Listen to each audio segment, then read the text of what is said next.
Hoy te traigo un vídeo fascinante que a mí me interesa muchísimo. ¿Se puede predecir un asesinato? Pues quédate que te lo voy a contar. ¿Y si te dijera que antes de que una persona cometa un crimen, su cerebro ya deja señales, pequeñas pistas neurobiológicas que podrían advertir lo que está a punto de pasar? ¿Y si te dijera que hoy existen modelos capaces de predecir comportamientos violentos con una precisión que hace unos años habría parecido ciencia ficción? ¿Pero eso significa que podemos anticipar un asesinato antes de que ocurra? ¿O estamos cayendo en el delirio de convertir la neurociencia en un oráculo peligroso?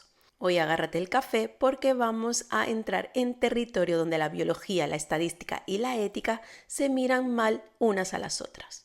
Hoy comprenderás qué factores realmente predicen la violencia, qué dice la neurociencia y la criminología sobre la conducta homicida, por qué no existe una bola de cristal infalible y por qué algunos modelos predictivos están acertando demasiado para que la sociedad se quede tranquila.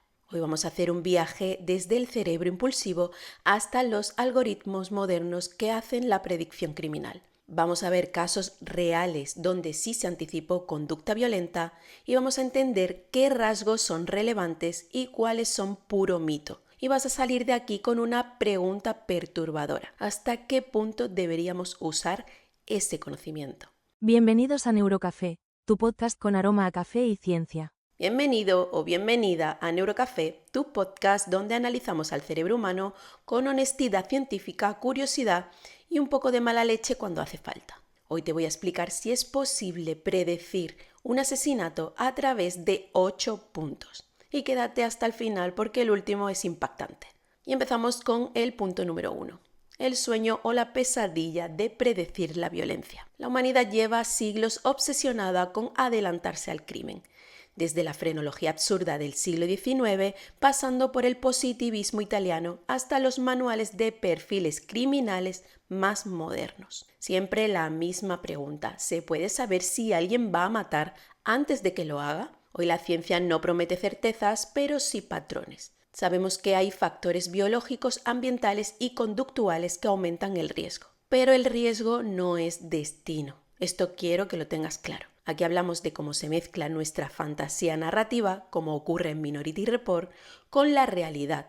Evaluaciones de riesgo en prisiones, algoritmos judiciales y biomarcadores que ya se están estudiando. Pero antes de hablar de predicción, ¿qué ocurre dentro del cerebro de alguien que comete un asesinato?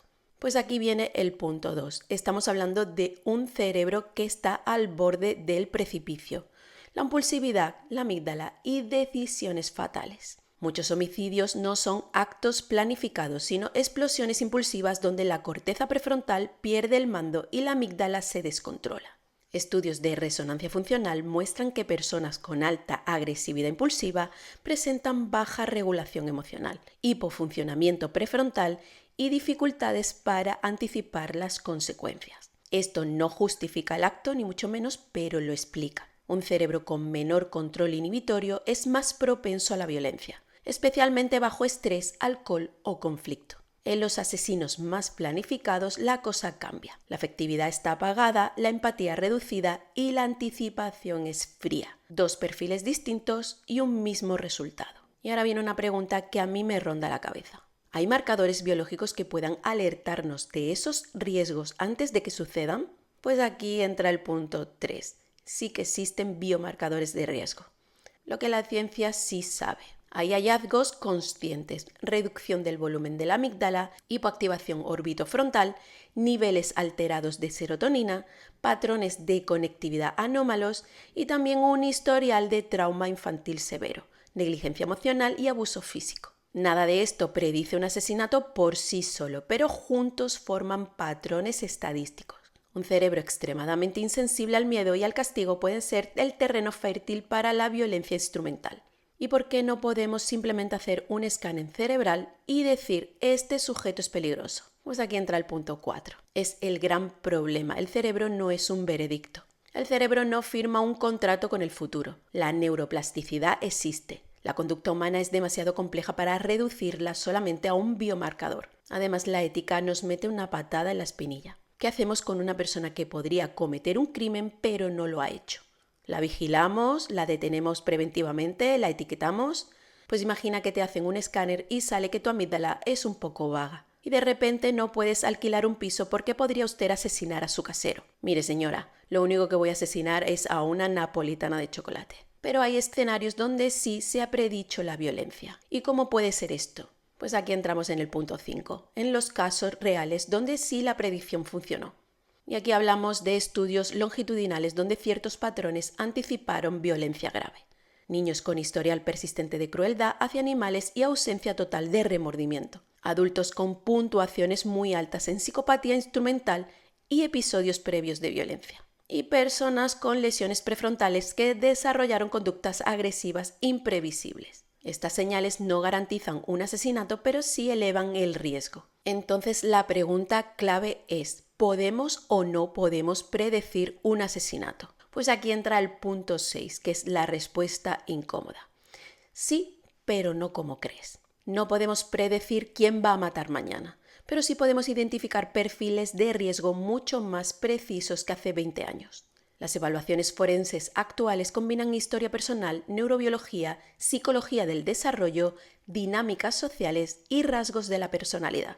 No es adivinación, es probabilidad. Y como toda probabilidad, no es perfecta. Te puede decir que alguien tiene riesgo alto y que luego nunca haga nada. ¿Y dónde entran aquí los algoritmos? Porque sí, ya están metidos y hasta el fondo. Pues ahora te explico el punto 7. Que son los algoritmos predictivos y lo que hay entre la ciencia y la distopía. Existen herramientas como Compass y modelos experimentales que analizan patrones de texto, comportamiento y antecedentes. Son útiles para asignar recursos, evaluar reincidencia y tomar decisiones judiciales, pero también generan sesgos peligrosos. Los algoritmos no predicen asesinatos individuales, predicen tendencias grupales. Si se aplican mal, pueden discriminar, estigmatizar y crear lo que se llama profecía autocumplida. Porque claro, si el algoritmo te dice que eres peligroso y te tratan como si fueras Aníbal, pues al final te dan ganas de comerte a alguien, aunque sea simbólicamente.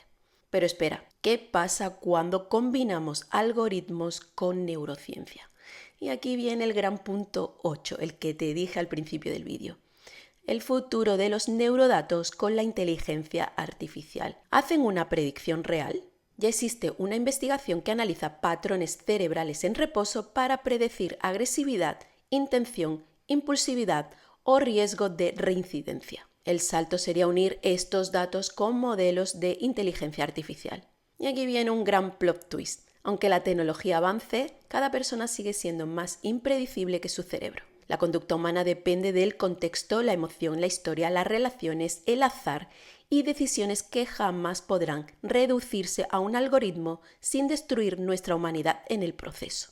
Y entonces, si no podemos predecir un asesinato de forma individual, ¿cuál es la verdadera utilidad de todo esto? Pues aquí viene mi reflexión final. La predicción nunca será absoluta, pero comprender los factores de riesgo sí salva vidas. Permite intervenir antes, ofrecer apoyo, detectar señales y evitar escaladas. Y la pregunta no es ¿podemos anticipar un asesinato?, sino ¿qué hacemos con el conocimiento que nos acerca a entender por qué ocurre? La ciencia no está para condenar antes de tiempo, sino para prevenir y comprender. Y quizá el mayor riesgo no sea la violencia humana, sino la tentación de usar la ciencia para decidir quién merece libertad antes de que haga nada. Y hasta aquí el episodio de hoy. Si te ha fascinado, te recomiendo ver La mente del depredador, donde analizamos cómo se construyen perfiles criminales desde la neurociencia. Gracias por tu café, por acompañarme, por tu curiosidad y por seguir explorando la mente humana conmigo. Te espero en el próximo Neurocafé.